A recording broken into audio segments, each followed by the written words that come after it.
বন্ধুরা, আজকে আমাদের বাড়িতে নারকেলের বরফি করা হবে। তো তার জন্য আমার দাদা নারকেল কাটবে বসে পড়েছে। দেখতেই পাচ্ছেন মুখ গুঁজে নারকেল কাটছে, কোনো কথা নেই মুখে।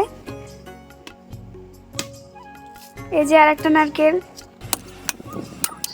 তো বন্ধুরা, আমার দাদা মনে হয় আমার পুরো রাগ করেছে, কোনো কথা বলছে না আমার সঙ্গে। এই যে দেখতে পাচ্ছেন নারকেল কাটায় ব্যস্ত, নারকেল কাটছে। আর এই যে আমার ভাই খেতে খেতে উঠে চলে এসছে। এই যে নারকেলগুলো সব ভাঙা হয়ে গেছে। এখানে 3টে নারকেল আছে। তো এখন আমি নারকেলগুলো করবো। আমার দিদা তো এখন বুড়ো হয়ে গেছে, পাচ্ছে না, তার জন্য আমি করে দেবো দিদাকে। পাচ্ছেন আমাদের বরফি রেডি, 2 থাল বরফি। আর এই বরফিটা আমার দিদা বানালো।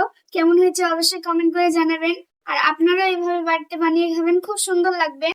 আমি ভিডিওটা শেষ করলাম, দেখা হচ্ছে পরের ভিডিওতে।